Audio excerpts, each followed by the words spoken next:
C'est un vaste sujet qui, comme évoqué tout à l'heure, nécessite un réel arrêt sur image et des sérieuses prises de conscience humaines, tant de la part des femmes que des hommes,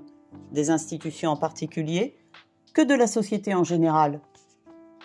40 ans d'engagement de l'ombre, de terrain, me font bien évidemment constater des marches arrière notables,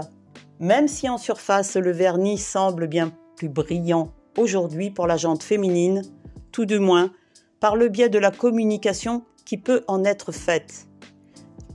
Si je devais évoquer ne serait-ce que les violences, l'insécurité, la précarité, les agressions de tout ordre, les droits non appliqués, les lois non respectées, que je côtoie quotidiennement depuis 55 ans, cela fait partie de ce vernis évoqué avec des chiffres annoncés qui sont bien en deçà de la réalité du terrain. Nous sommes encore à l'état d'un chantier titanesque, rempli de dysfonctionnements et d'incohérences majeures, qui devraient être considérés comme prioritaires, urgences, de santé et d'utilité publique. Les coûts humains et financiers sont astronomiques, de l'ordre de plusieurs milliards d'euros, tout comme le sont les non prises en charge qui devraient être immédiates et non pas chronophages, voire sans effet. Mais aussi le nombre toujours croissant de féminicides et d'infanticides, voire de suicides par épuisement, ainsi que des milliers de victimes survivantes placées en lieu psychiatrique, invisibilisées et oubliées, ou bien sous camisole chimique, enfermées dans leur traumatisme. Tout comme celles qui ne sont pas comptabilisées, étant toujours sous l'emprise de leurs tortionnaires, donc sans moyen de prendre leur parole, de fuir et dans la survie, voire trop jeunes ou trop âgées pour être comptabilisées dans les statistiques officielles, ainsi que toutes les victimes survivantes qui trouvent enfin le courage de dénoncer, mais qui doivent faire face à des violences secondaires, judiciaires, administratives, institutionnelles, voire des interpellations abusives et des auditions malmenantes, inappropriées, qui les contraignent à nouveau au silence et au découragement. À l'heure actuelle, il n'est pas concevable qu'une mère qui tente de protéger son enfant victime des viols de son père soit obligée de prendre la fuite et soit mise en prison pour avoir porté assistance et secours à son enfant, tandis que le père conserve tous ses droits légaux sur ses victimes. Tout comme il n'est pas concevable qu'un dossier criminel, tel que le mien, présentant nombre de victimes, pédocriminels et violences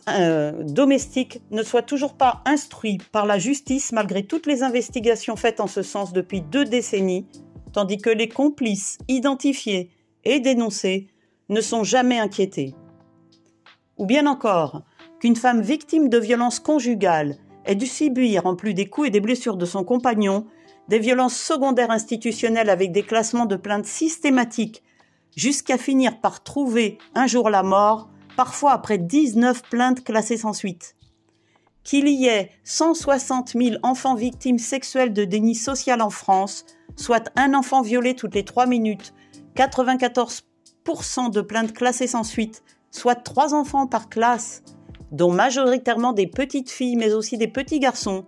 que la justice reconduit bien trop souvent dans les bras de leurs violeurs.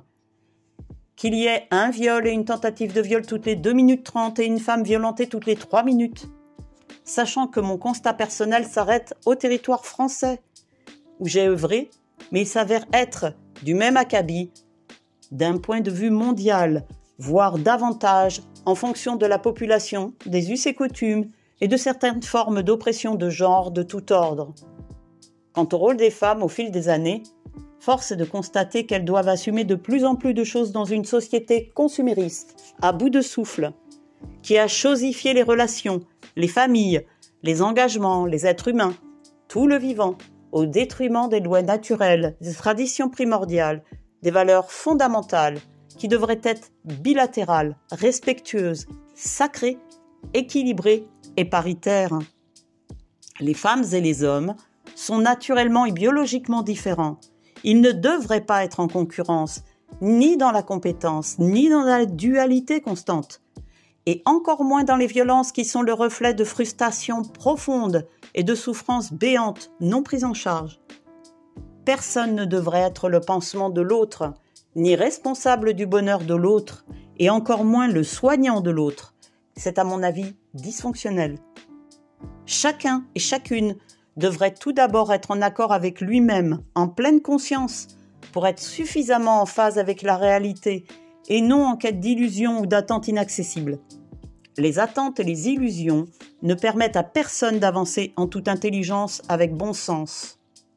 Tout comme, d'un point de vue sentimental, chacun et chacune devrait d'abord être entier avec lui-même, plutôt que d'être en quête d'une autre moitié. On ne peut être l'autre moitié de personne, à part avec soi-même. Chaque être humain doit faire la paix avec ses parts d'ombre, les accepter, les intégrer à ses parts lumineuses en parfait équilibre. C'est aussi cela, le principe d'individuation évoqué par Carl Gustav Jung.